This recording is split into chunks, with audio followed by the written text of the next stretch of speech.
All right. So my name is Sylvia Bunge. I'm a professor here in psychology and neuroscience, and I'm very excited here that we're launching our first public lecture of the Child Research Center. And I'll tell you a little bit about what the Child Research Center is. First of all, I'll tell you that it stands for Cognitive Health Impacts Lifelong Development. All right, and it's a collaborative project between UC Berkeley and Children's Hospital Oakland. And I want to give a shout out to Adam Davis in the back, who's one of our key folks over at Children's, as well as Alison Briscoe-Smith, who's one of our co-directors that I'll introduce in just a moment. So let's start out by thinking about a black box. Some of you have been sitting in the room staring at this black box, wondering what that is about. And essentially, we can think about what the public or what we even as scientists know about what's going on in a child's development that leads to better or worse outcomes of any kind, health outcomes, successful school matriculation, career, etc. And what do we know about what causes these outcomes? Well, we think about genes. Genes go into this black box. We think about prenatal exposure to different toxins, as Dr. Eskenazi is going to talk about today, or to substances of abuse. We think about toxic stress, the home environment, the school environment, the parental unit. And then we think that there's some kind of black box algorithm that then determines whether the child's going to have a good outcome, health-wise, education-wise, career-wise, or a bad one. And the goal of this research center is to try to figure out how to move beyond this. Let's learn a little bit more about the mechanisms that are at play here that all interact, the genetic and biological and environmental and societal mechanisms that are all at play. And so for this, we really need to take a closer look at where all of these factors are interacting, and that's in the brain, right? And so we've got specific brain networks that are developing during childhood and adolescence. Some develop before others. They're modulated by gene expression, by environmental factors. And we want to figure out what's going on that's disrupting or that's enhancing the growth of these networks. When might one network be able to take over from another if another one's been damaged in some way? And what are the kinds of interventions that we can build knowing what we know about the developing brain so that we can try to ensure a better outcome? So this is an important new partnership. This is straight collaboration between UC Berkeley and Children's Hospital Oakland. And so it's supported. We've gotten seed funding from all of these institutions, so thank you to all of them. We're going to need other support to keep it going, though. But from the College of Letters and Sciences, and here I've ordered the 3 institutions within UC Berkeley from neurons to neighborhoods, essentially, just picking up on an old term from a national network. So from neuroscience, individual cells and cellular interactions, all the way up to how humans interact with their families and society. Okay. So our mission is threefold right now. We're brand new. This is our first public event. And so the first one is really to figure out who are the members, who are all the people at UC Berkeley and at Children's Hospital Oakland that care about this joint mission of trying to do the right science to figure out how to get the right help to the right people. And so to be able to do that, we've got clinicians and scientists and staff that all need to be able to talk a common language, right? So we need to be able to go to each other's talks. So we have a website now to be able to make announcements about these sorts of things. And the website is also, the newsletters are also available to folks from outside this community who want to join in. Secondly, we want to find ways to support from the ground up research collaborations that are going to involve children at the Research Institute, at the Children's Hospital Oakland, and working with scientists at UC Berkeley. And third is this public outreach. So the co-directors, the first one is Dr. Alison Briscoe-Smith, who got her PhD at UC Berkeley, and she now directs the Center for the Vulnerable Child. And the others, we have a pediatric neurologist as well as a neuroscientist who's a systems neuroscientist who will be joining us soon at UC Berkeley. So without further ado.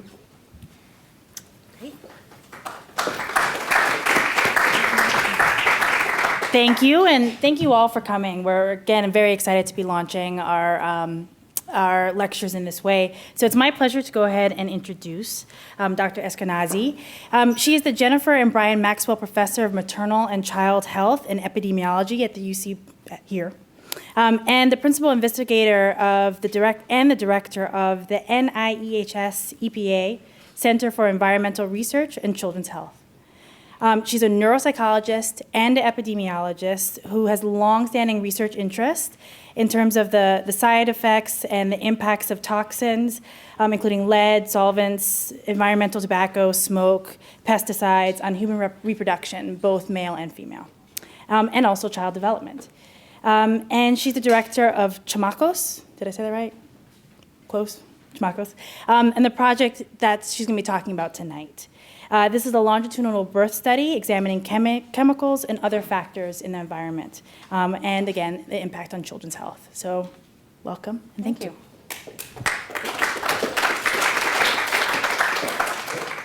So the first thing I'd like to say is, Sylvia, in your slide, I'd like there to be another arrow that says School of Public Health, because we should be going all the way up to not just neighborhoods, but large communities and whole societies, and I think that's exactly what public health does, except nobody invests in public health, right? Anyway, today I'm going to talk about environmental influences on neurobehavioral development, and let me just say as a disclaimer that I was trained as a neuropsychologist. I do have my PhD in neuropsychology, and I gave up being a neuropsychologist after 6 months of practicing neuropsychology, so I do not claim to know anything. But I work very closely with Carolyn Johnson, or Kai Johnson, who is the neuropsychologist on our team. So, take you back about 30 years ago when I started in this field, actually more than 35 years ago. There was a field that was blossoming, and we called it neurobehavioral teratology. Teratology because people were interested in chemicals and how they affected structures, anatomical changes in children causing birth defects. Neurobehavioral because people began to think, hey, maybe there are chemicals that can also affect neurobehavioral development. And so the field of neurobehavioral teratology began. It also began because a number of unfortunate events occurred. In 1956, mercury was spilled into Minamata Bay, Japan. Unfortunately, Japan has had its fair share of unfortunate events, and this was one of the first in 1956. Actually, not the first was Hiroshima. But in 1956, this mercury was spilled into the bay, and it was methylated by the microorganisms in the bay. Children were born with cerebral palsy, and they couldn't figure out what was causing that cerebral palsy. And so began the concern that chemicals in the environment could actually affect brain development. Taking you a few years further, in 1973, we identified for sure at this point fetal alcohol syndrome, that high doses of alcohol consumption of the mother during pregnancy could cause behavioral and actually facial changes of the child that will result in cognitive deficits. But what they also found out is that when women consumed lower levels of alcohol, not to the point where it caused fetal alcohol syndrome, that kids also may suffer from cognitive deficits.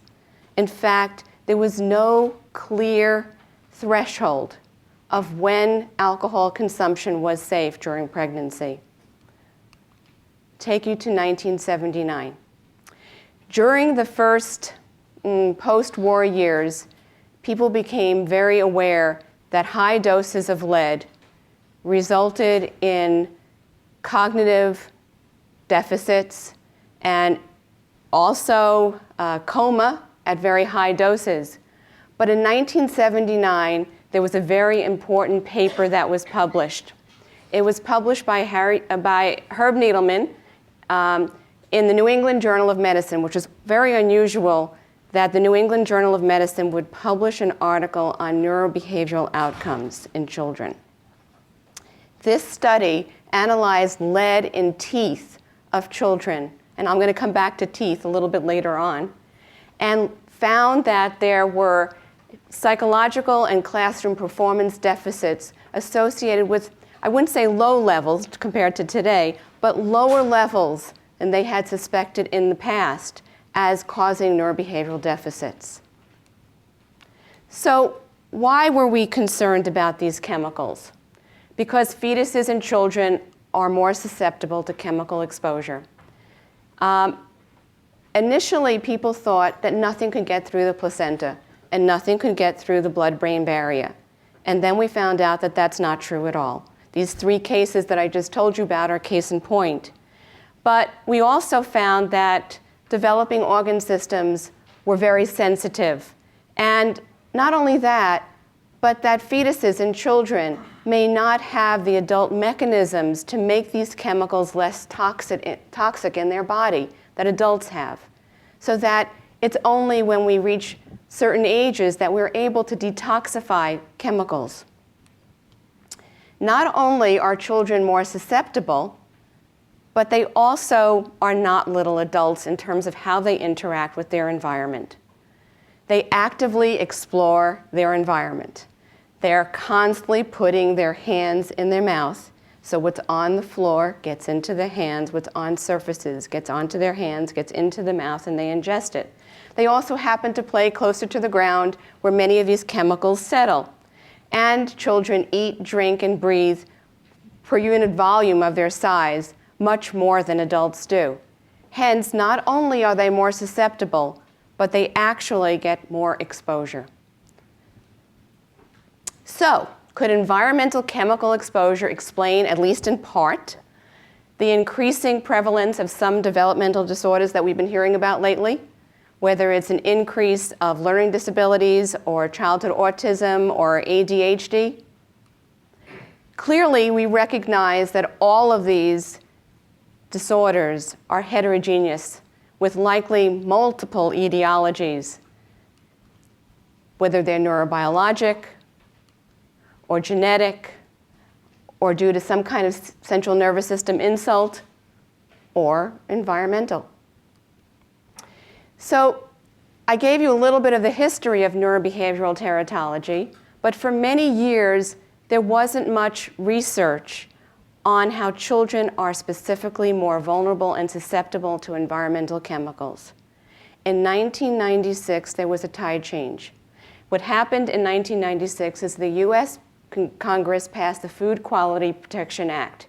It charged the U.S. Environmental Protection Agency to determine safe levels of pesticide residues in food.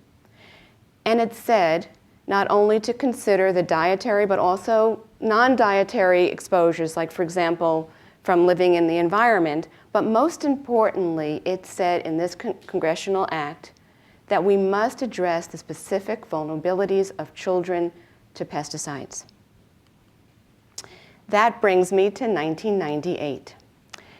As a result of the Food Quality and Protection Act, the US EPA and the National Institutes of Environmental Health Sciences, which is part of NIH, jointly came together and they said we need to fund research to inform the Food Quality and Protection Act. We don't have enough information to regulate on these chemicals. And so they set up different centers, including over the next 15 years, 3 at UC Berkeley. We were the first, but there are now 3 at UC Berkeley. And if you notice, none of the other locations have multiple ones. We're very special. And very good. So we were one of the first, and we're only one of 4 that is still existing since 1998. And that brings me to our study, the Center for the Health Assessment of Mothers and Children of Salinas, or the CHAMACOS study. CHAMACOS means kids in Mexican Spanish. And that tells you a little bit about the population that we're studying. So we are a community university partnership, and I'll get into that a little bit more later. And we started in 1998, and we're still going strong. So where are we studying the population? We are in the Salinas Valley. That's about a 2-hour drive, as you all know, being from the area. And the valley from top to bottom is about an hour drive. And this area is the salad bowl of the nation. California is the leading agricultural state in the United States, and Salinas Valley is the salad bowl of the nation. The CHAMACOS study is a community-based participatory research project, which means that we work closely with our community in devising the research, in disseminating the results of the research. We study the impact of environmental chemicals on women and children's health, and we have 4 main activities: a study to examine neurobehavioral development, growth, both fetal and child, respiratory disease, and the age of onset of puberty. We have lots of exposure studies, and Asa Bradman over here is in charge of those studies. And we have many studies of mechanisms, such as epigenetics and genetics, and Nina Holland here is in charge of those studies. And we also have a very strong community outreach and translation core. Today, I'm only talking about one little piece of this, and that's on neurobehavioral development. We assess, every time we assess these children, multiple domains of neurobehavioral development. And those are some of them. And we select the ones that we're going to look at with a specific toxicant based on animal studies or pre-existing human studies. So we don't look at everything for every chemical, because then we're likely to find something. The chemicals of interest that so far we have studied are pesticides, and I'm going to be talking a lot about organophosphates, or OP pesticides, pyrethroids, methyl bromide, fungicides, and some of the organochlorines, many of which are no longer used. Also flame retardants, the polybrominated diphenyl ethers, chemicals and plastics. The chemicals of interest that I'm going to talk about today are the organophosphates and the flame retardants. I'm not going to be talking about all the other things. So, let me tell you a little bit about CHAMACOS and the history of CHAMACOS. In 1999 to 2000, we recruited 600 pregnant women who were living in the Salinas Valley. They had to receive prenatal care at 5 clinics, primarily serving farm worker population. The women themselves weren't necessarily farm workers, but the clinics were community clinics. They had to speak English or Spanish, and they were Medi-Cal eligible, which means that most of the women had to be at a certain income level to receive federal subsidy and state subsidy. What did the CHAMACOS women look like? 92% are Spanish speaking. 85% of the women themselves were born in Mexico. Half of them had lived in the United States for less than 5 years. Almost all were living within 200% of poverty, because that was the requirement being in Medi-Cal. Education, low. About half of the women worked in agriculture themselves during pregnancy, but even if they did not work in agriculture, someone in their household worked in agriculture. So we like to say that this population is a low-income, primarily farm worker family population, Latina. The CHAMACOS study is a longitudinal birth cohort study, and what we mean by that is we started in pregnancy and we have followed the children over time. Specifically, we have interviewed the mothers twice in pregnancy, once at delivery, when their children were 6 months old, 1 year old, 2 years old, 3.5 years old, 5 years old, 7 years old, 9 years old, 10.5 years old, and the children are 12 years old now. We have done physical exams on these children. We have done detailed neurobehavioral development assessment on the children. We have looked at thousands of homes. In fact, in some ways, we know more about farm worker housing in the Salinas Valley than almost anybody. We have done spirometry tests or lung function tests on the children. We have asked the teachers how the kids perform in school. So we've gone to the teachers. And most recently, we've been examining the children, their breasts, their testicles, their pubic hair, depending on whether it's male or female, to look at the age of onset of puberty. So we actually do physical exams to look at this, the gold standard. In 2009, we received more money, and we actually recruited even more kids into the cohort, but now we started at age 9. And these kids were demographically similar to the CHAMACOS 1 kids. We have collected lots and lots and lots of biological and environmental samples, and they're all stored in Nina's biorepository, which I'm not saying where it is. School of Public Health's biorepository. Okay. And we've collected maternal urine multiple times, paternal urine, maternal blood, cord blood, breast milk, child urine multiple times, child blood multiple times, deciduous teeth from the children, saliva, hair, and house dust. So we'd like to say that we knew what we were doing when we decided to collect all these biological samples, but I also like to say it's because I didn't know what I was doing, and neither did Asa, and so we collected more biological samples sometimes because we weren't sure the best way to analyze these different chemicals at the time that we collected them. So for example, we thought at one point that measuring organophosphates in saliva was the way to go, but it turned out not to be. We have collected and stored over 100,000 samples. 100,000 samples, which means that we have lots of samples to do future studies, genetic, epigenetic, biomarker studies. So let me talk about pesticide exposure. It is well known, like it was with lead, that high doses cause neurological problems.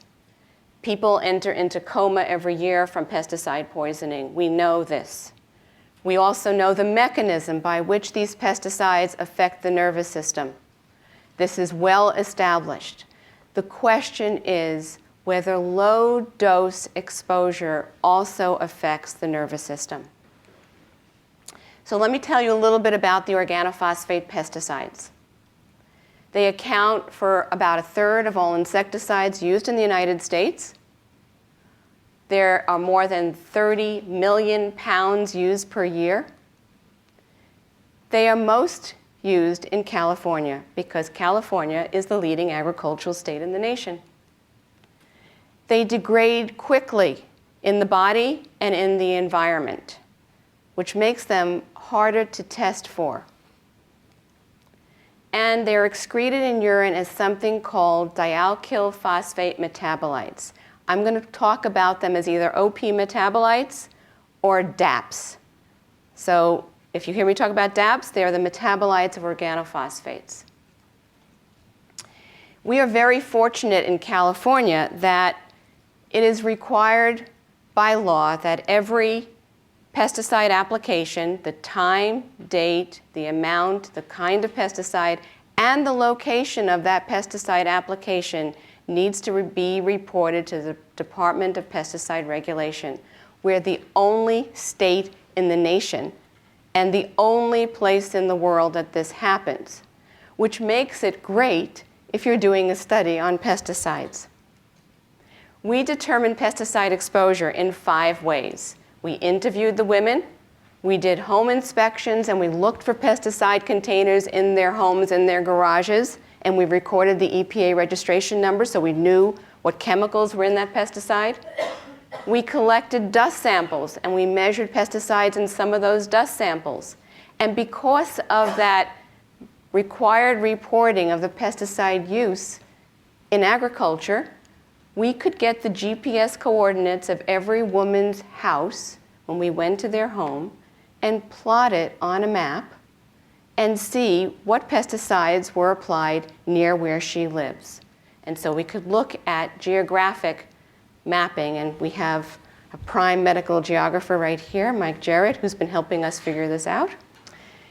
And we also collected these biological samples. So what did the biological samples look like? Remember, we measured the dialkyl phosphate metabolites, which are metabolites of organophosphates, the DAPs. And so we are fortunate that the same laboratory that analyzed our urine samples also analyzed the samples for the general US study population, and that's the National Health and Nutrition Examination Survey that's done every couple of years. And so we could compare the results of the CHAMACOS women, which are in the blue, compared to the general US population of women of reproductive age. And so you can see that the women in CHAMACOS had significantly higher DAP metabolite levels, or the OP metabolites, than the national reference data. You can also see in the children, the urines were measured at 6 months, 12 months, 24 months, 3.5 years, and 5 years, that there was a steady increase in the amount of DAPs in their urine. But by 5 years, our children had significantly higher levels than the children at 6 to 11 years of age, because they didn't look at children younger than 6, in NHANES.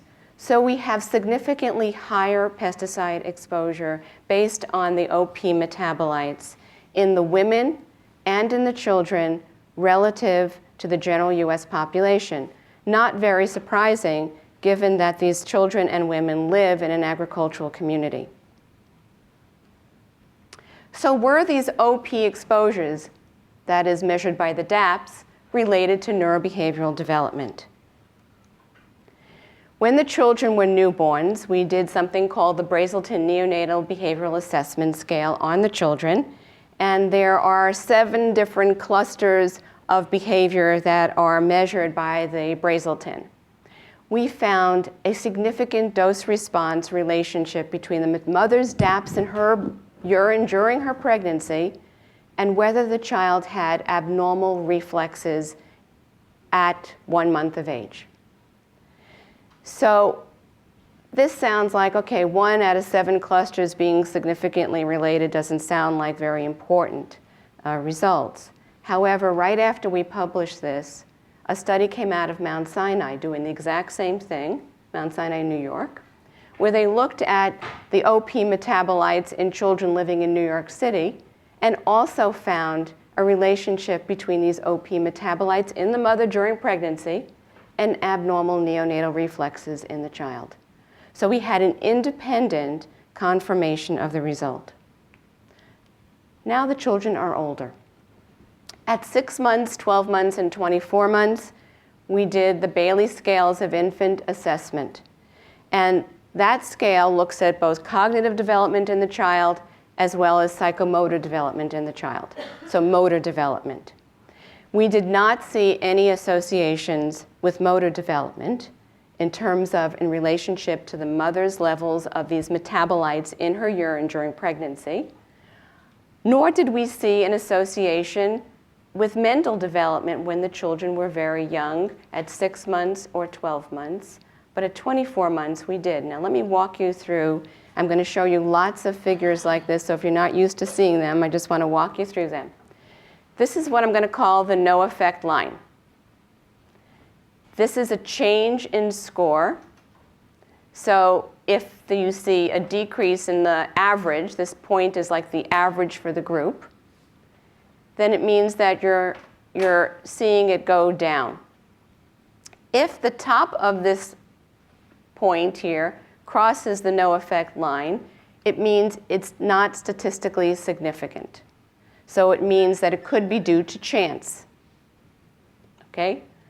So what we see here is at 6 months of age, for every 10-fold, and this is on a log scale, so excuse me if I say this in a very wordy way, for every 10-fold increase in the mother's levels of these DAPs in her urine, these OP metabolites in her urine, we see a non-significant 1-point decrease in the child's mental development.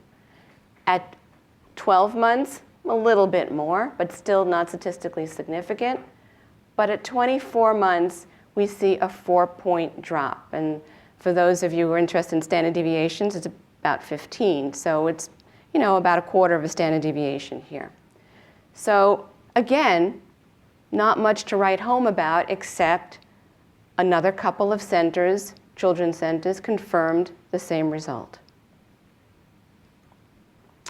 Now the children are school age.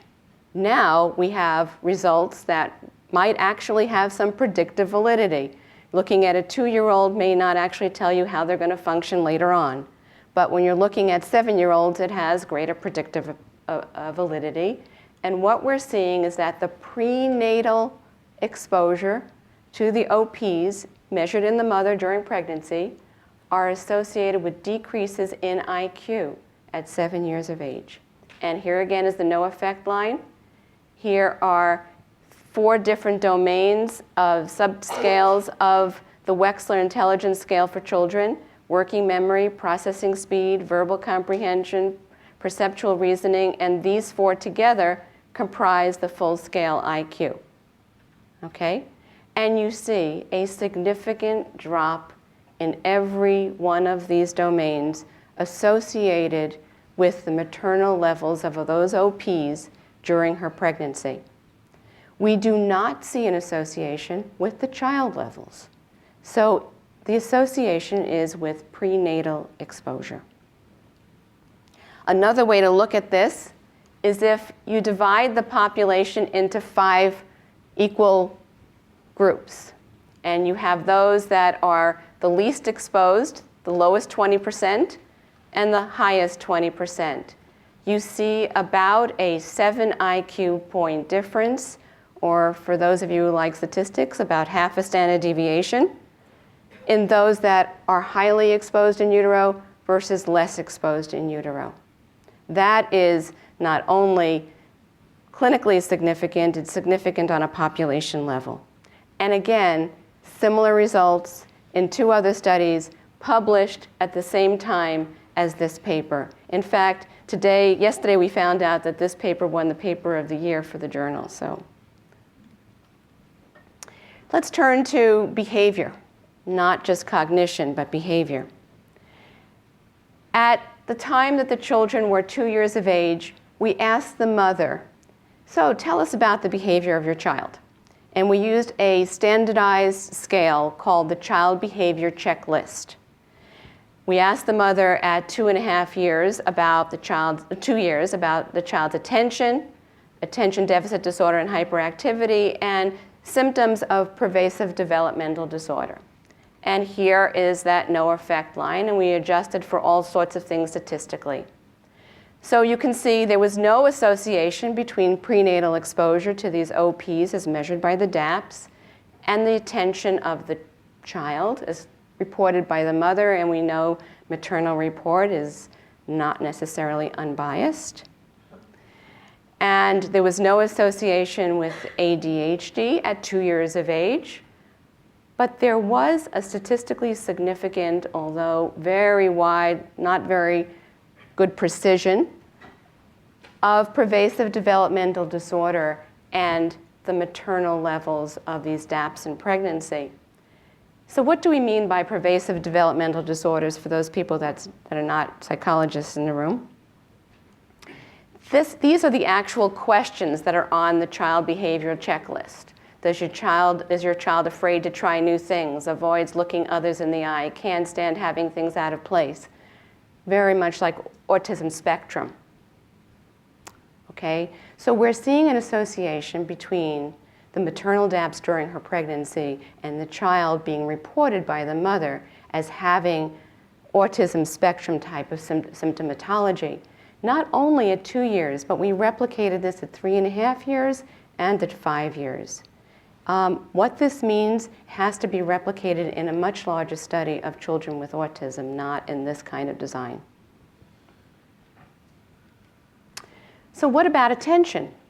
I showed you no association at 2 years, but by 5 years of age, again on the child behavior checklist, this is based on maternal report, we see that there is a statistically significant increase in the number of attention problems reported by the mother in relationship to her levels in pregnancy. Now, she doesn't know what her levels are in pregnancy, so she is a blind reporter. And also with increased problems of ADHD. And these problems were primarily in boys, which is often what you see with attentional problems. Now, I just want to point out that we're looking at one small factor in relationship to a very complex, I call it my onion here, things that influence neurobehavioral development. from everything from the external, larger environment, the violence experience into the community, the discrimination, poverty, acculturation, how all of these things influence the child's development. Health, nutrition, neurobiology, and how all of these things interact with each other, but also the child's genes, the genetic makeup of the child. Some of these factors determine risk, and some of these factors determine resiliency. So let me tell you a little bit about the home environments of these kids, the things that we have to consider, the noise that we have to consider to be able to look at whether a chemical is associated with a behavioral endpoint. Maternal depression is very, very high in this population. 50% of the women reached a level that was considered to be clinically notable on a scale of depression. The amount of housing density was extraordinarily high in this population. It was not uncommon to see in 3 bedrooms, 3 different families, and then 12 farm workers sleeping on the floor in the living room. So the housing density is very, very high, much higher, 20 times higher than in the general US population. 1/3 of the homes had rodents. Food insecurity is very high, ironically so, that these people are farm workers, they're farm worker families, and yet they're food insecure, and many of them food insecure with hunger. And when we went into the homes to look at, were there toys for the children? There were no stacking toys or blocks or anything educational, although most of the houses did have televisions and VCRs at the time. Now they did CD players. But so going back to that environment, are some people more susceptible to the effects of organophosphate, of pesticides, than other people? If you and I are exposed to the same amount, are you just as likely as I am to show neurobehavioral problems? Or are there differences by different populations of people? We know that there is a group of genes called PON1, and that this cluster of genes is involved in coding an enzyme, peroxidase, that is important in detoxifying the organophosphates in the body. That the quantity and efficiency of the enzyme depends on 2 factors: the age of the person and their genetic makeup. At least these 2 factors, maybe more. So let me show you some of the work that our center has done. When the children were 6 months, 1 year, 2 years, 5 years, and 7 years, we looked at the amount of enzyme that they had in their blood, and we compared it to the amount of enzyme that the mother had in her blood. And what you see is that at 6 months, 1 year it goes up, 2 years it goes up more. By 7 years, the children are approaching the maternal level of enzyme. It used to be thought that by 2 years of age, a child had the same ability to detoxify a chemical as an adult did. What this data is showing is that not until 7 years of age, maybe even older, I think it was 9 years that we finally saw that they were really equivalent to the mother, that we see that children reach adult levels of ability to detoxify these chemicals. That means that the window of vulnerability of children is much, much wider than we ever thought.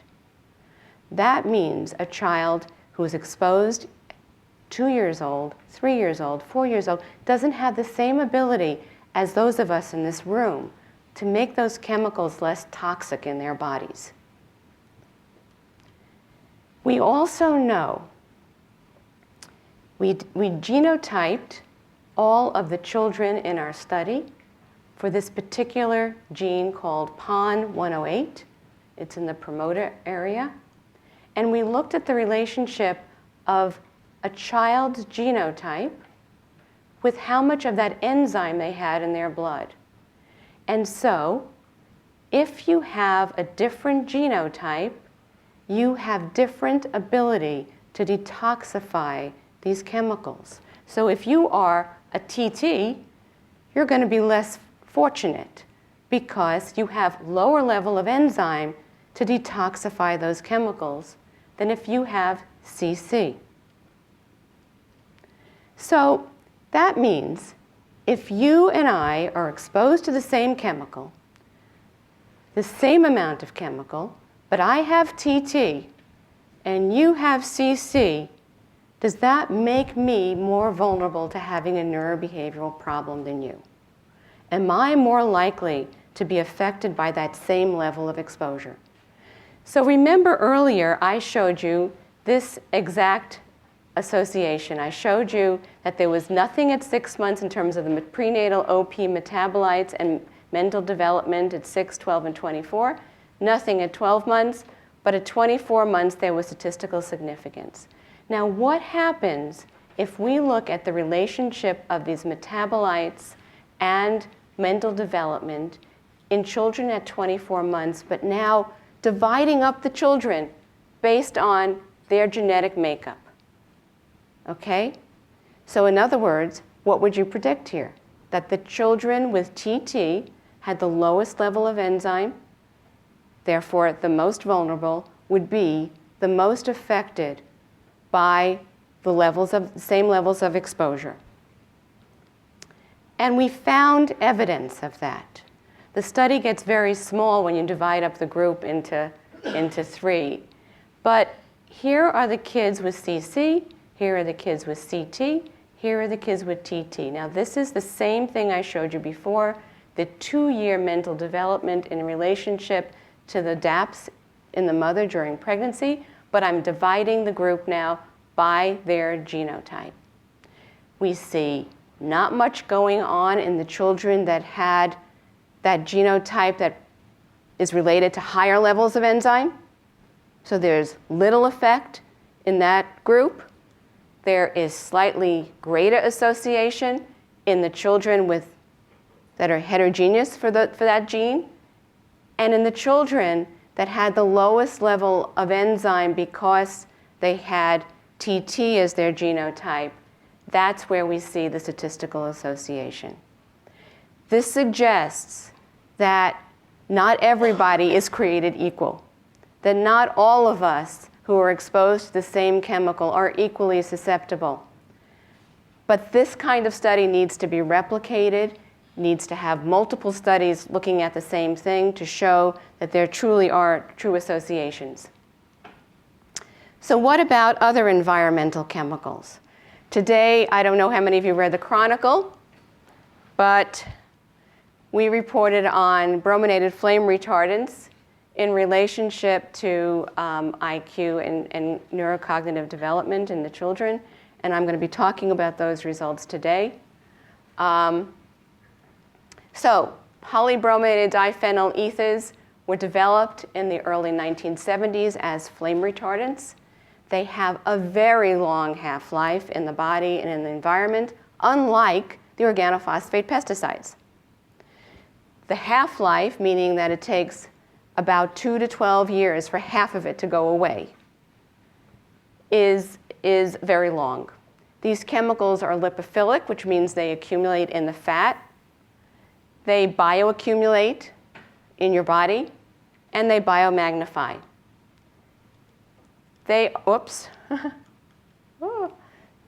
They're endocrine disrupting chemicals, meaning they can look like hormones. They can alter hormones. And so we have concerns about them because they are hormonally active. In animal studies, they are neurotoxic, meaning they affect the nervous system of animals. And 97% of the US population has detectable levels of these flame retardants in their blood. When something is detected, it doesn't necessarily mean that it's bad. So what we need to understand is, are these detectable levels, are these levels associated with health effects?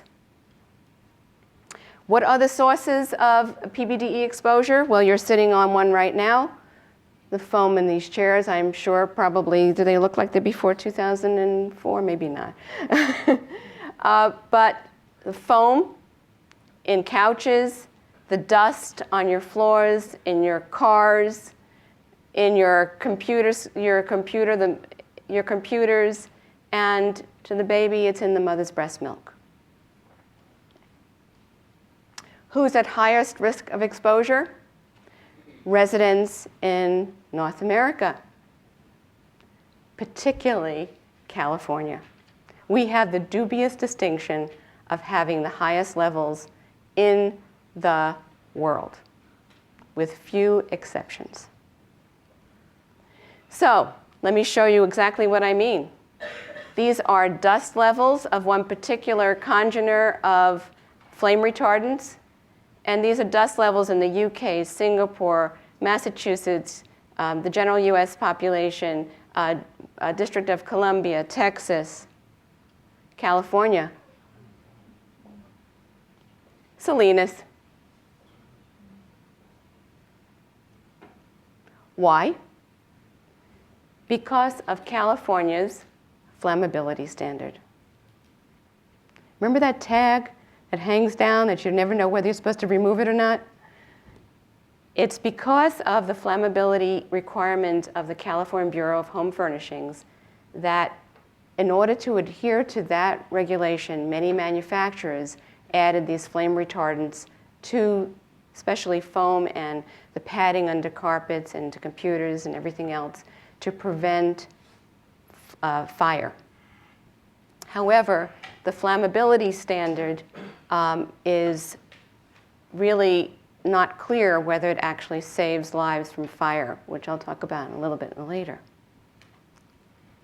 So again, who's at greatest risk of exposure to these PBDEs or these flame retardants? Children. I love this particular picture because this shows you how much we already know that children pick up a lot of dust. This company actually invented a little coverall with little dusters on the coverall, so you might as well get your house cleaned at the same time your kid is crawling around on the floor. But these kids are exposed to lots of dust. And they also put their hands in their mouth a lot, leading to higher levels of exposure. And this is the PBD serum levels of the CHAMACOS cohort in relationship to the general US population. So let me walk you through this. This is the NHANES. This is the National Health and Examination Survey in red. These are 4 different congeners, the most common congeners of something called the penta PBDEs. This red is higher than in the CHAMACOS women for all congeners. So the CHAMACOS women actually had lower levels of PBDEs in their blood than the general US population.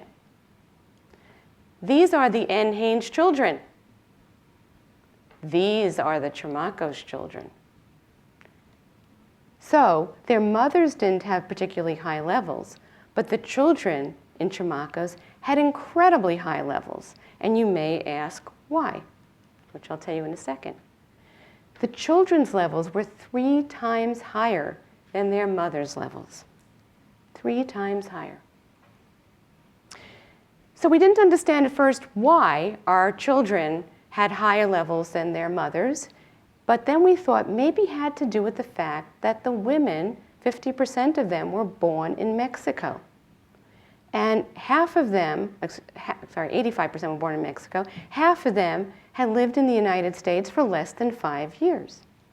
So we went to Mexico and we said, let's do a study collecting blood samples from the communities where the CHAMACOS women came from. So we went back to the sending communities and we collected blood from 300 kids in those communities in Proyecto Mariposa. And we analyzed the Mexican kid bloods against the CHAMACOS bloods. Okay, we found that the Mexican children had much lower levels. This is the levels of the children in CHAMACOS whose mothers had been in the United States for less than 5 years. All the children were American. All the children were born in the United States. So this is those children whose mothers were less than 5 years in the United States, if the mothers live 5 to 15 years in the United States, and if the mother lives greater than 15 years in the United States. So that we saw a higher level in the child based on how long their mother had lived in the United States. And remember, they're being breastfed. Almost every child in our study was breastfed, and breast milk is a major source of exposure to these kids, as well as the dust in their homes. The Mexican-American children in the United States were 7 times higher than the Mexican children in terms of their blood levels of PBDEs. But it's not just the CHAMACOS children. It's not just that our children had high levels. Those are the CHAMACOS children. This is a study, another study done out of Kaiser, California children, and that's the general US population of children. So it's not just the CHAMACOS children, it's children living in California. It's our children. So, at least our children are safe. High levels of flame retardants. Our children are safe from fire. Or are they? Are they safe? We have found a relationship of the PBDE blood levels and decreased fertility in the women, lowered birth weight in the children, alteration in maternal thyroid hormone, and now neurodevelopment. So now I'm going to walk you through the studies that were published today in Environmental Health Perspectives. And first, let's talk about the maternal PBDE levels. And we did a test called the Continuous Performance Test. This is a test of child attention. Every time a child sees a particular stimuli on a computer screen, let's say a soccer ball, they're supposed to press the space bar. But when they see a camera, they're not supposed to press the space bar. So we get to look at the child's attention, errors of omission, meaning they forgot to press when they should have pressed, and errors of commission. The kid is constantly pressing when they shouldn't be pressing. Okay? And what we find is that here is again the change in neurodevelopmental score.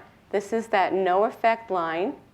We have divided now the children into 4 levels of PBDE based on the mother's level. So this is the lowest 25%, the next 25%, the next 25%, and the last 25%. And you can see that the children whose mothers had the highest levels of exposure had statistically significantly more errors of omission. They forgot to press the bar when they were supposed to. And on this test, they give you a confidence index on how confident you would be that this child has ADHD. But it's not a clinical examination, so I'm not trying to say this is a clinical evaluation. Again, those kids whose mothers had the highest quartile of PBDE levels during the pregnancy, the kids were more likely to have, for us to be confident that they had ADHD. We also, remember, asked not only the mothers, because mothers aren't really good reporters, but we also asked the teachers. And maternal report and teacher report aren't really very correlated. Is that a surprise? So, if you look at the child's PBDE levels, remember I told you that the child's PBDE levels are 3 times higher than the mother's. We see a relationship with hyperactivity and attention on the something called the BASC, which is another test that looks at behavior. It's based on maternal report or teacher report. And we see that children who have higher levels of exposure to these PBDEs are more likely to be reported by their teacher as having attentional problems and hyperactivity, but not by their mother. Let's turn now to IQ. This is the IQ points. This is the change in IQ points. This is the no effect line again. This is now looking at maternal PBDE levels. We see a statistically significant decrease. Notice, first of all, that all of them are below that line, meaning all of them are showing in the direction that there are more deficits associated with the PBDE exposure, but only statistically significant associations with the maternal PBDE exposure and verbal comprehension and borderline for full-scale IQ. And again, these four comprise this. So another way of looking at this, I've showed you something similar before, is you divide the group into 5 quintiles. So lowest 20%, next 20%, next 20%, next 20%. And we're looking now at the mother's PBDE levels, which remember are a little bit lower than the general US population. So this is not just about California kids now. And we see that there is a difference of about 8 IQ points, which is a little more than half a standard deviation, between those kids whose mothers had the lowest levels of PBDE in their blood versus those children of those mothers with the highest PBDE in their blood. And if you look at the change in IQ associated with the child's levels, you see even lower, more differences associated with the child's levels. So now we are following up the children. I've only showed you their results at age 5 and age 7. We're now following these children, and they're now 12 years of age. So how does their neurocognitive functioning change with puberty? We'll be able to tell you more about that in the future. So Californians have only one close competitor for high PBDE levels, and those are people from China. And this is my picture from, excuse me for saying this, Guangzhou, China, where I went to see where those computers are winding up. Our computers are winding up in an electronic waste dump in China, and someone is picking out little pieces of important recyclable residues that can be used in future electronics. But what exposures are the children getting? We are exporting those flame retardants to China. And right now, there are a bunch of studies that are going on looking at a different class of PBDEs in relationship to the neurocognitive development of those children in China. You can't just look at PBDEs or organophosphates and think you've got the whole picture of what people are exposed to. We live in a chemical soup. And somehow, statistically, we need to consider that when we're looking at the relationship of one exposure to an outcome. We are now studying Bisphenol A. It's in plastics, can linings, dental sealants, and paper receipts. It acts like an estrogen. There are animal studies which have shown a relationship with obesity, puberty, and neurobehavioral development. It's detected in 93% of Americans, and CHAMACOS will be the first study looking at in utero exposure and neurobehavioral development. We are also looking at personal care products and methyl bromide, which is allowed to be used in agriculture right now. It's a fumigant fungicide. Many of you may have passed agricultural fields down in the Salinas Valley where you've seen plastic. Sometimes that plastic is over the fields because it's just been fumigated with methyl bromide. Sometimes it's just to keep the moisture in. We are now looking at the relationship of where people live in relationship to where methyl bromide was used.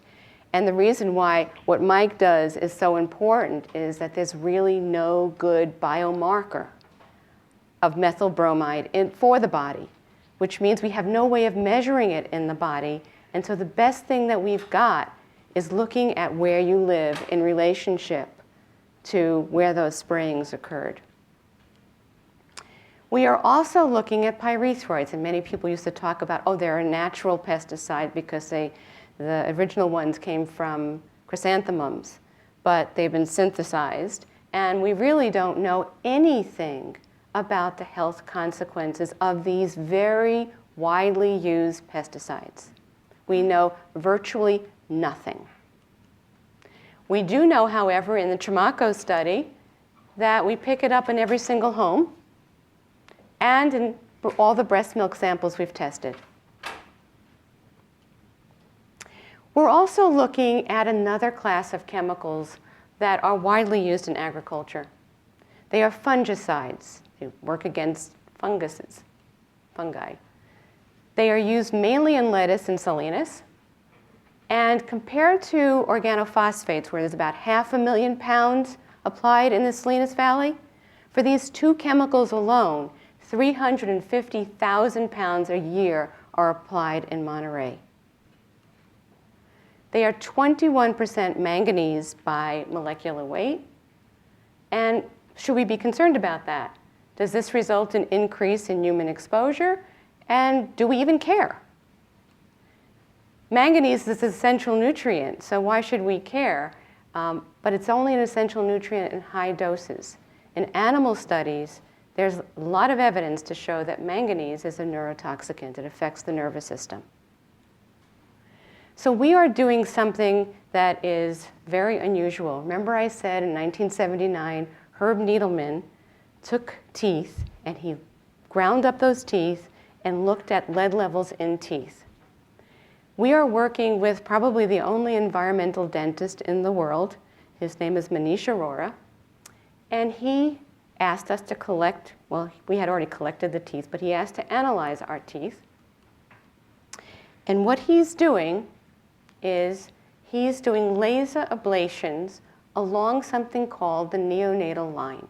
So the moment a child is born, there is a change in the crystallization of the tooth.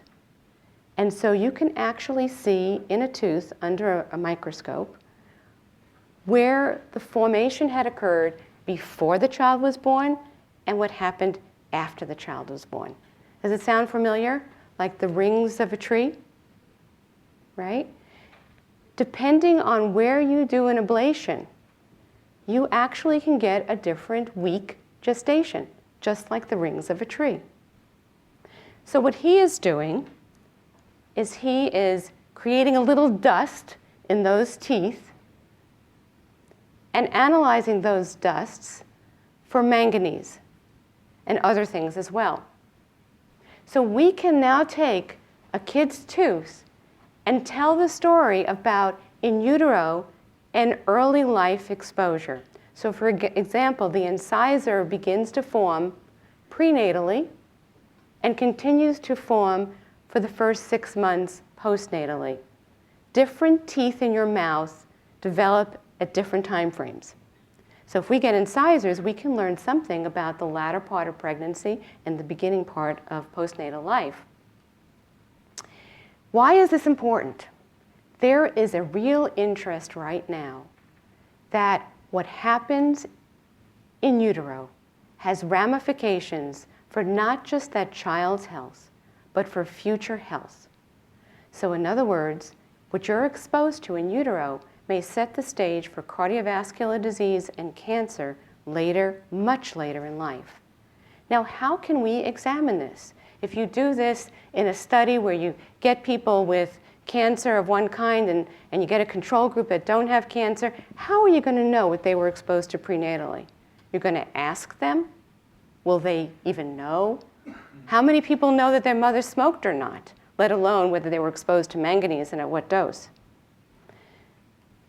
So we can now estimate if we can get someone's teeth, like pulling teeth, we can estimate early life exposure even in adulthood. So it means that eventually we'll be able to look at some of the things that people have hypothesized that haven't been able to fully test. Is autism really due to organophosphate exposure? Is it due to pyrethroid exposure? Is there a relationship of different chemicals in childhood cancer? Or Parkinson's disease has been associated with maneb and mancozeb, those fungicides I talked about that are 21% manganese by molecular weight. Or Alzheimer's disease. All of these diseases have had implications that there had been early life exposures to some chemical. If we can get people's teeth, I hate to say this, on autopsy even, we can then look at prenatal exposure in relationship to adult onset disease. That changes the game completely. So do environmental chemicals cause neurodevelopmental problems? I don't know. I cannot say they cause neurodevelopmental problems. I can only say that they're related, they're associated, but these are very complex endpoints. And I can't say that a single thing, a single exposure is causing that endpoint. But I believe, as a public health professor, in the precautionary principle, which means that in the absence of scientific consensus does not justify inaction. That when an activity raises threats of harm to human health or the environment, precautionary measures should be taken even if some cause and effect relationships are not fully established scientifically. And that's exactly where our community-university partnership comes into play. As you know, the Salinas Valley has a long history, strong interests, tenuous relationships. California is the 5th largest supplier of food and commodities globally. It's a $37 billion industry. But it's also the home of many farm workers, and Salinas Valley happens to be the site of the largest farm worker strike ever. We decided, mostly Asa and I, all those years ago, decided that it was important to bring everyone to the table to see if we can improve the health and protect the health of children in the community. So we brought to the table farm workers and advocates, and social service groups and providers. But we also brought to the table the growers. And we worked with the farm workers and the growers to develop interventions to reduce exposure to the workers and to the children. For example, we developed an intervention which was worksite, where we brought warm water to the field and we gave gloves and coveralls, and we looked to see whether there was a change in exposure to the farm workers. And we showed that wearing gloves reduced pesticide metabolites on the hands of the farm workers and also in their bodies. And now the Strawberry Commission, I'm not saying it's a result of our study, but maybe it's related, recommends the use of gloves in the fields to strawberry workers. We also acted to reduce take-home exposure with a home-based educational intervention for farm worker families. And we have shown that by intervening with farm worker families, and we now, by the way, not in this study, but have educated about 10,000, I think it's even higher than 16,000 farm worker families in the Salinas Valley at this point. We have shown in this study that we can actually improve exposure behavior, that we can increase the families using integrative pest management and dusting with damp cloths and washing work clothes separately and washing the child's hands by our intervention. We have intervened with the entire community.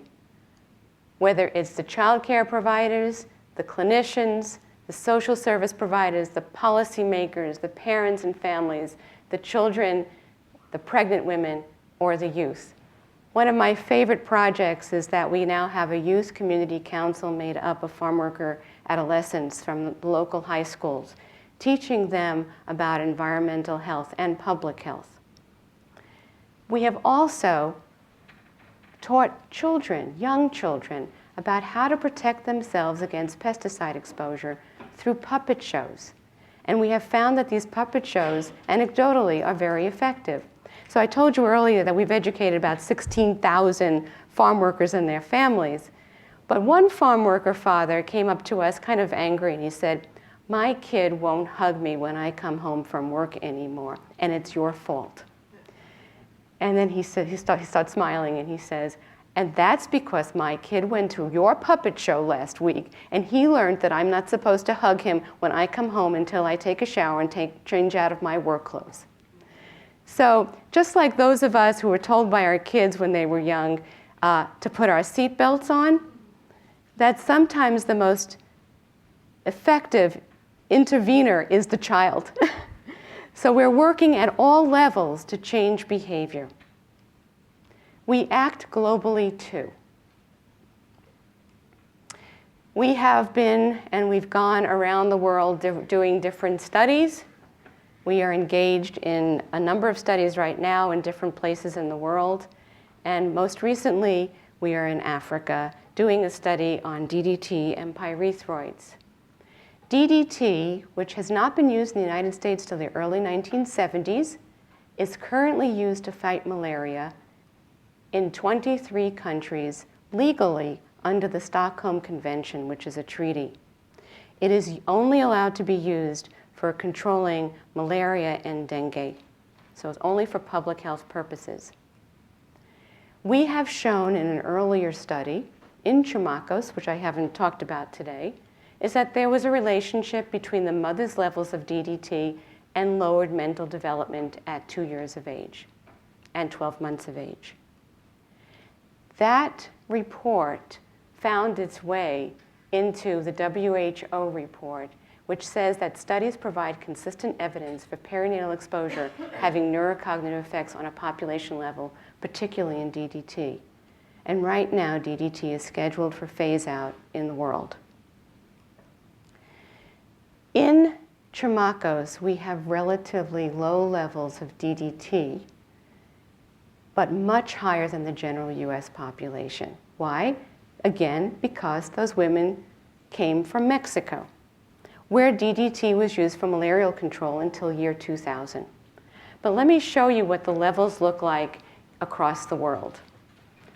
That's the current US population, that little blip down here of DDT. That's in the time when, in the 1950s, when DDT was widely used in the United States in women of reproductive age. This is of men living in communities where I am working in Africa, in Limpopo, South Africa, in places where they're not spraying with DDT. So they spray the indoors of the homes, the walls, the eaves, inside the home. It's not the way it was used in the United States when it was used. So that's in unsprayed villages, in unsprayed homes. This is the level in men where they live in unsprayed huts, but in sprayed villages. And this is the level of DDT in men living in sprayed huts in sprayed villages. These levels are unlike any levels in studies that have looked at neurocognitive impairment in children. So what we found in CHAMACOS, the levels were down here.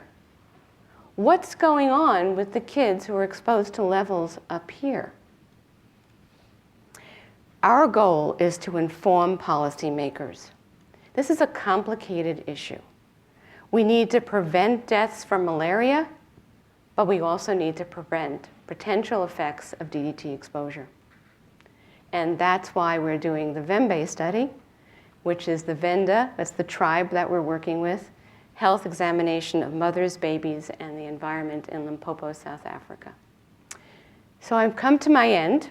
In summary, we have shown that prenatal organophosphates, as measured by the DAPS, are related to abnormal neonatal reflexes, decreased mental development at 2 years, decreased IQ at age 7, increase in pervasive developmental disorder at 2 years and also at 5 years, but I didn't show that, attention problems in school age, and there may be potential susceptible subpopulations to OPs, to organophosphates. In terms of the flame retardants, we have shown that prenatal and postnatal exposure, as measured by the blood levels in the mother and the child, are associated with worse attention, with decreased IQ at 7 years, particularly in the verbal domain, and poorer fine motor coordination, which I did not show today. But there is change ahead. We have already seen, since we started our study in CHAMACOS, that there has been a very drastic decline in the amount of pesticides used for agriculture in California. Not just of the OPs, which are the red, as you can see, it's the lion's share, but of all of the different classes of pesticides. We are seeing a change. But in the meantime, the Food and Drug Administration says, thoroughly wash your produce, even if it's organic. We all know about the outbreaks of E. coli. Wash produce under running water just before cutting it or eating it or cooking it. And even if you plan to peel, which I often cheat on, you have to wash the outside first before you cut into it. Washing fruits and vegetables, according to the FDA, with those special things you wash with, are not recommended. And they say to scrub firm produce, like melons and cucumbers, with a clean produce brush. But one thing I want to make clear, and this is my public health message, the most important thing is to eat lots of fruits and vegetables. Just make sure you wash them. In terms of the flame retardants, right now, start in June, Governor Brown asked for a review of the age-old flammability standard. So we are in a moment of change. What Governor Brown said is we must find better ways to meet fire safety standards by reducing and eliminating, wherever possible, dangerous chemicals. As a public health professor, I don't want children dying by fire, but I also don't want them to be unnecessarily exposed to chemicals that might cause them harm. So tips to prevent PBDE exposure. We live in California. We are exposed. Repair or replace torn upholstery. Wash your hands and your child's hands often. Take off your shoes before coming into the house. Use a damp mop or dust cloth to control dust. Open windows to ventilate. And if you can, if you got a baby, choose baby products with polyester down, wool, or cotton. With that, I'd like to thank, this is only a fraction of the people involved in this study, but I'd like to thank Kim Harley, who's not here tonight, who's our Associate Director, and Asa Bradman, who's the other Associate Director, and Nina Holland, who, as I said, runs our biorepository as well as our mechanism studies, as well as Mary Minkler and Daniel Madrigal, who run the Community Outreach and Translation Corps, our team in Salinas, our field coordinator, Kim, and our study coordinator, Katie, and our field team in South Africa, and all of our other people as well. Vitaly's sitting here too. Thanks to our funders, especially the National Institutes of Health, NIEHS, and the US EPA and NIOSH. And a very special thanks to the families who participated. This is actually a girl who gave photo consent to be in this picture. This is the t-shirt we gave her when she was born. She is now 12 years old. And so you can see that they're very involved in our study. This is a mother who cleans houses for a living, and we're told that now she uses only green products because of CHAMACOS. And we want to thank you. Thank you.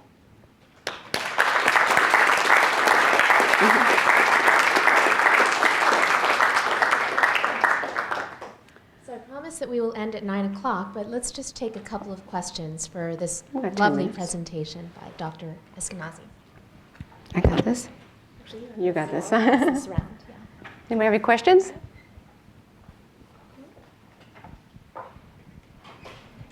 You can shout probably. Oh, it won't be on a mic. You have to use the mic.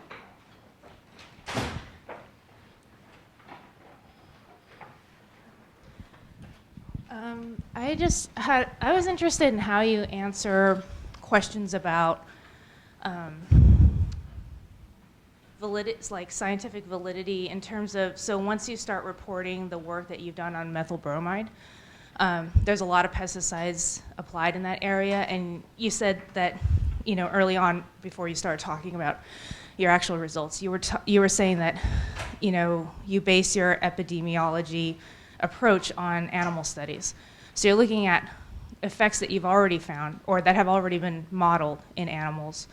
But then, and so that's part of how you choose it. But you did also mention that if you looked at all the possible environmental inputs, then you would find an effect somewhere, maybe randomly, that was still statistically significant.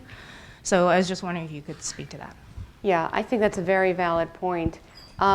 What I didn't say is, and I think I should say this because I didn't say it, the associations that we saw with the organophosphate pesticides and let's say, for example, child IQ, and the ones that we saw with PBDEs and IQ were independent of each other. So we look statistically to make sure that that there's no overlap, that the associations are independent and they stand alone.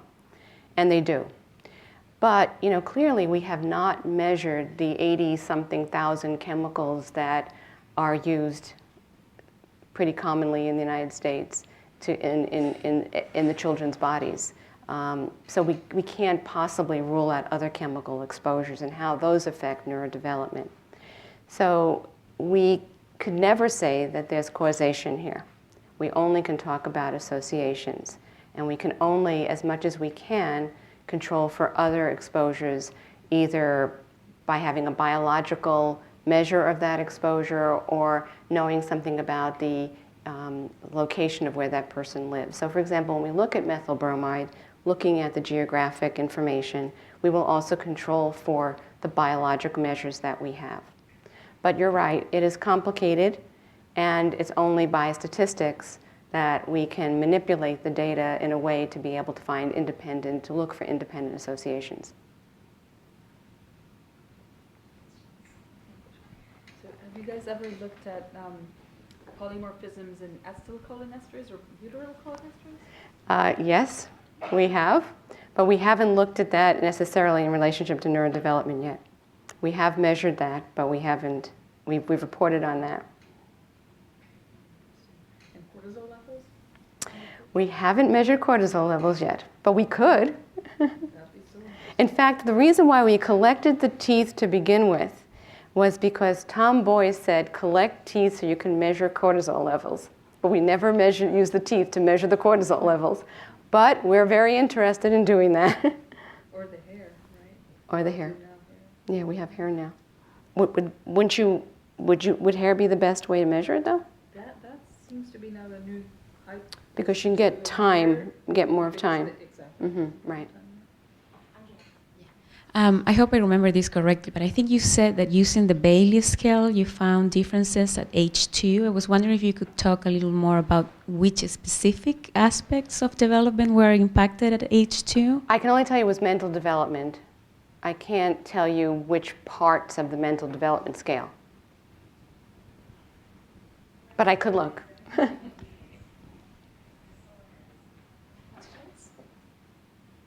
I have one. Can we scan the children?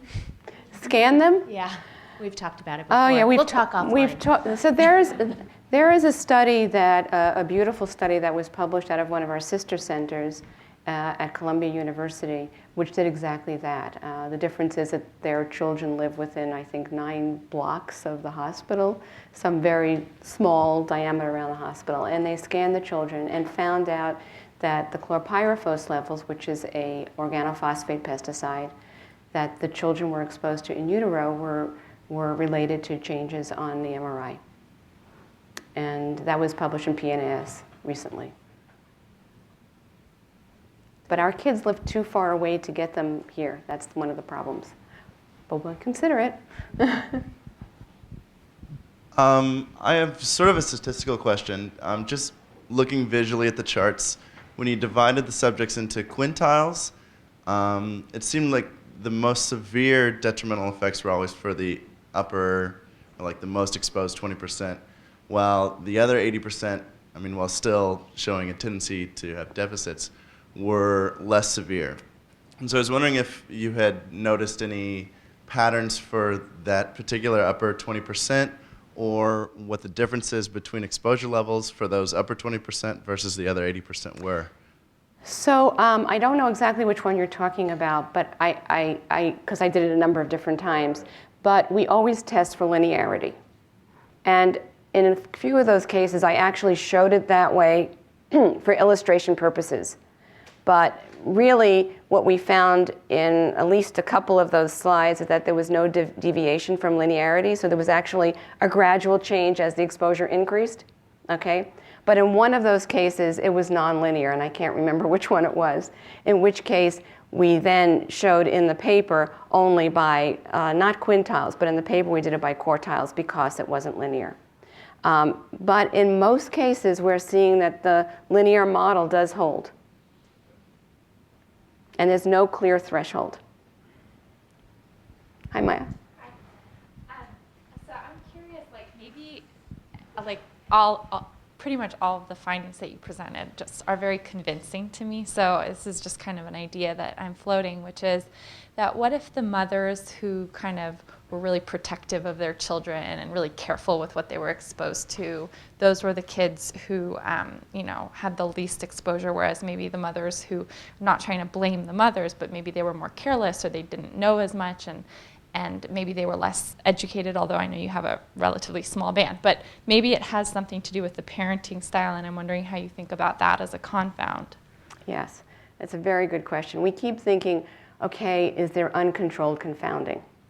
And we have an extremely long questionnaire, and also we did home assessments on the kids, which doesn't mean that we've ruled out in any way, shape, or form uncontrolled confounding, because that's the problem of epidemiology. But we did do something called the home scale, where we looked exactly at those kinds of things, parent attachment. Those of you familiar with the home scale, you're looking at the interpersonal relationship of the child. And we controlled for those. You've noticed in some of the slides it said controlled for the home scale. That doesn't mean that there isn't something else that we didn't control for. Like one of the things we were really concerned about was maternal depression. And so we did look specifically at that. So in other words, a mother that's depressed, is she more likely not to care about her kid getting into things and therefore may have higher exposure? So we controlled for that, and it didn't seem to make a difference. But there still could be other things. And believe me, we have scales on almost everything, social support, depression, home environment, but we haven't looked at everything. On that note, I want to end. I want to thank all of you for coming here. I really want to thank Brenda in just a moment. I also want to thank Maya and Forrest for helping us put together this tonight. And I hope to see you all here at future events from the Child Research. Can I make a plug? I think that Sylvia doesn't want to say anything about this, but she's going to be giving a talk in the spring. And I think that one of the things to think about, I've told you the bad news. What's the good news? Can we figure out a way to make these kids, if they are suffering from different kinds of exposures or different environmental challenges, how can we have a positive impact on them afterwards? Thank you, Brenda. So yes, come to my talk. All right. Thanks. Good night.